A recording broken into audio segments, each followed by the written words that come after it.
There was a beautiful, simple time when the sudden crackle of a store intercom could make hundreds of shoppers stop right in their tracks. A calm, friendly voice would echo through the aisles with three famous words: "Attention, Kmart shoppers."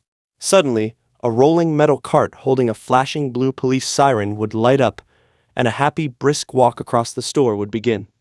Today, with packages quietly left on our front porches, it is wonderfully comforting to remember a time when shopping was a shared neighborhood event. Back in the 1970s and 1980s, Kmart was not just a big store. For millions of American families, it was a weekly gathering place, a social hub, and a comforting part of everyday life. But as inviting as those automatic glass doors were, the real magic was a weekly tradition that families across the country cherished. But what made that evening routine so absolutely irresistible? To answer this question, we have to visit those golden decades. Back in the 1970s, a trip to Kmart was rarely a quick chore. Instead, it was a true family outing. On any given Friday night, sprawling parking lots across the country were filled with heavy station wagons, sturdy sedans, and the very first minivans. High above, the massive, bright red and turquoise K glowed cheerfully against the evening sky. That sign was a welcoming beacon for folks looking for good value, familiar faces, and a little bit of fun after a long work week. Stepping through the doors, the feeling was immediate and deeply comforting. The front entrance always offered a warm breeze, carrying a wonderful, familiar smell. It was a perfect mix of freshly popped, buttery popcorn, warm roasted nuts, and just a hint of new tires from the auto center next door. Visitors would walk through the metal turnstiles, grab a shopping cart with a bright red plastic handle, and begin their evening. Yet even more wonderful than the items on the shelves was the store's friendly setup, which made folks want to stay for hours. To understand why Kmart was so deeply loved, one has to look at how wonderfully simple and inviting it was. Long before the giant, overwhelming warehouse stores of today, Kmart figured out how to put everything a family needed under one friendly roof. The wide, shiny floors and bright lights made everything easy to find. The distinct click-clack sound of mechanical pricing guns echoed gently in the quiet moments as clerks carefully placed little purple and white price stickers on every single box. Every part of the store felt like its own little neighborhood. By 1985, the store brought a touch of simple glamour to everyday folks with the Jaclyn Smith clothing line. But while mothers happily looked through the clothes, fathers were often drawn to a completely different area. A quiet corner of the store that smelled like weekend chores and summer fishing trips.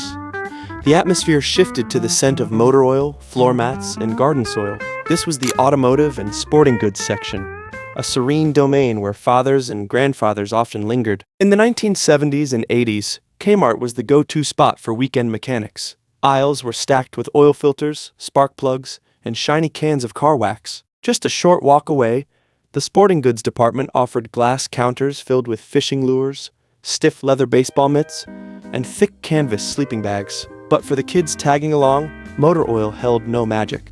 They were rushing toward a very specific aisle, a place where allowance money was happily spent and dreams were kept safely behind glass. For children and teenagers, the absolute center of the universe was the electronics and entertainment department. Before the internet, finding new music was a physical journey. You'd spend joyful half hours flipping through bins of vinyl records, which eventually made room for walls of cassettes locked behind sliding doors. Alongside heavy, wood-grain TVs, the ultimate thrill was watching a kind clerk unlock a cabinet to hand you a brand new Atari game or Star Wars action figure. It's also where millions of memories were developed, as families dropped off rolls of camera film, returning a week later for the glossy prints. Yet, even a fresh toy or a stack of photos couldn't compete with the sudden, adrenaline-pumping event that turned a quiet shopping trip into a cheerful race. There was a famous surprise that brought the entire store together. The absolute highlight of this shopping experience was the legendary Blue Light Special.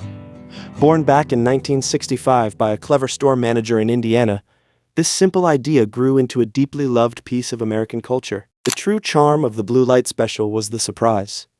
These weren't sales advertised in the Sunday paper. They happened purely on a whim. Whenever the intercom crackled to life, the entire store went peacefully silent for just a second. Shoppers paused, listening as the friendly announcer revealed a 15-minute bargain in a specific department. Watching folks abandon their carts to speed walk toward that spinning blue police light is a warm memory perfectly stitched into the era.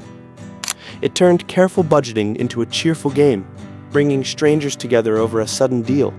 But after the exciting rush of a blue light special, families naturally needed to sit, rest, and grab a bite to eat. Kmart had the perfect, cozy solution. It was time for the ultimate comfort food. The classic Kmart eatery was all about pure, simple comfort food. For just a few dollars, you could slide into a cozy booth for a hot roast beef sandwich smothered in brown gravy, right next to a scoop of warm mashed potatoes. By the 1980s, their classic deli subs, piled high with fresh cold cuts and wrapped tightly in crisp butcher paper, had become legendary. For the kids, the real prize was the front snack bar. It was a wonderland of giant, warm, soft pretzels and rows of spinning hot dogs. And of course, there was the iconic ICE machine. Watching that thick, brightly colored syrup churn endlessly inside clear plastic domes was simply mesmerizing. Sipping an icy cherry drink on a shiny chrome stool turned a routine chore into a deeply happy memory. But while the warm food and icy drinks satisfied weekend cravings, Kmart was quietly playing a beautiful role behind the scenes. For hardworking families, the Kmart layaway desk was an absolute lifesaver. Long before credit cards were everywhere, layaway let parents secure Christmas gifts months in advance. A small amount of cash safely held a beautiful new bicycle or an electric train set in the quiet back stockroom. Attached to each gift was a thick paper ticket, tied with a simple elastic string. Week by week, parents proudly walked up to the customer service counter, paying a few dollars at a time from their hard-earned paychecks. It was a gentle, honest system built entirely on trust and patience. Making that final payment just days before Christmas Eve was a quiet, beautiful triumph. This delicate system worked wonderfully for decades, but slowly, the world started moving a little too fast, and a massive shift was on the horizon. By the late 1980s and early 1990s, American shopping began to change very quickly. New, massive stores began to open across the country, focusing heavily on computers, barcodes, and stocking things as cheaply and quickly as possible. Gradually, the warm, charming Kmart formula began to slip away. Trying to keep pace with a fast-moving world, the company stopped those fun, unpredictable blue light specials. The cozy cafeterias and beloved snack bars slowly closed their doors. The bright neighborhood energy faded, and the satisfying clack of mechanical cash registers was replaced by the quiet beep of digital scanners. The friendly theater of the weekly shopping trip was simply traded for cold efficiency. Today, the gentle era of the classic Kmart lives on only in our memories. Online shopping is certainly faster, letting us buy almost anything with the tap of a glass screen without ever leaving the house. Yet, in that rush for pure convenience, we left behind a very human part of daily life. We lost the shared laughter around a spinning blue light. We missed the comforting warmth of a hot sandwich in a simple booth, and the joyful routine of a Friday night spent wandering the aisles, bumping into neighbors. Kmart in the 1970s and 80s wasn't just a building with merchandise. It was a reflection of a time when shopping was a shared, happy journey, full of lovely surprises, honest value, and simple, everyday joy.